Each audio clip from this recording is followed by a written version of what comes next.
Hello guys, idea ko para sa mga Yamaha RS 102 stroke.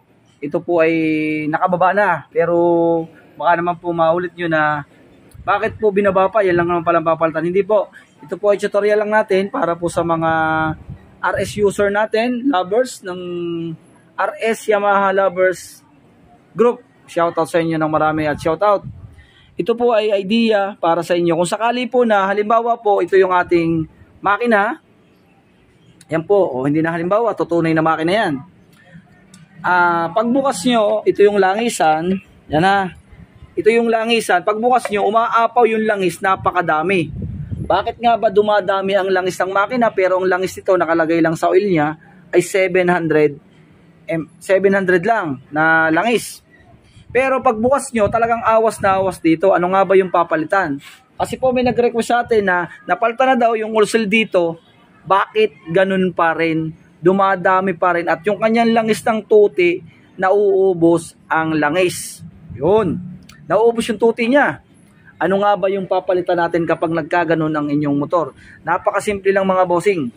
Wala po dito sa oil seal na to kasi po ito yung pump natin. Alang nangyayari po kasi ito yung pussy force natin.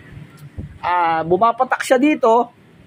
Yan, pumapatak siya dito sa bomba ng langis para mag-pump at meron tong gear oil pump sa likod, engineering plastic. Habang umiikot, nagpapump ito at nagbibigay naman ito ng bomba dito sa ating block para malagyan ng langis yung piston at connecting rod. Ngayon na nangyayari kasi maraming langis, bakit? Saan nga ba nanggagaling? At bakit nauubos ang langis ito? Saan napupunta? Wala naman tulong, napalitan na ng oil seal. Ito po ang tip ko sa inyo kapag dumadami ang langis ng makina. Ito. Yan. Kailangan yung bakin yung kabaak, yung center, babakin nyo dito sa side. Ito yung ating bomba. Anong nangyayari kasi, yung langis dito sa pump, dumadaan na dito kasi po may oil seal to. Kaya kailangan natin itong tanggalin. Itong ating lock. Yan. Tatanggalin natin yung lock natin. Tapos tatanggalin tong gear ng itong gear natin ng oil pump. Tapos meron siyang sabat. At ito po ang sira. Itong oil seal na to. Yan. Ito po ang sira. Itong oil seal na to. Yan. Bali ito po ay natigas na. Pag matagal na, tumitigas na. Ito mga bossing, oh, yan, kita nyo. Yan po, tumitigas na po yan. Kaya ang papalitan po nyo ay itong oil seal na ito lang kapag dumadami. Kasi po pag sinausawan nyo to, makikita nyo po yung kanyang tuti, ano, kulay green. Yan po, may tuti dyan.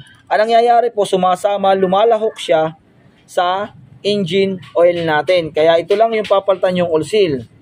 Ito lang po yung oil seal na papalitan. Ano nga ba yung number nito? Papakita ko po sa inyo. Ito po mga bossing yung ating oil seal ng oil pump. Replacement lang, hindi siya original. Mukha lang siyang original pero replacement lang siya. 10-22-7. Yan. Ito po yun. Ang sukat niya ay 10-22-7. Yan. Bali po, ang tamang lagay po nito para hindi masira agad ang inyong oil seal, kahit po yan ay baligtad. Kasi po may dumadaloy naman dito na tuti. Pero, ang tamang lagay po talaga niyan, itong merong dito, ito, yan yung may spring, ay dito po talaga ang tamang lagay niyan mga bossing, yan, dito. Kasi po, dito mas madami kalimitan ng langis para po, hindi agad masira yung spring.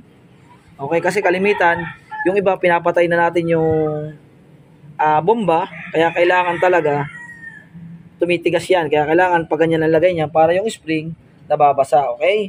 Ganyan lang po. Yan lang po yung idea ko sa inyo. Sana may natutunan naman kayo dito. At syempre, lilinisin ko muna yan bago ko ipasok. Maraming salamat po at God bless sa inyo lahat.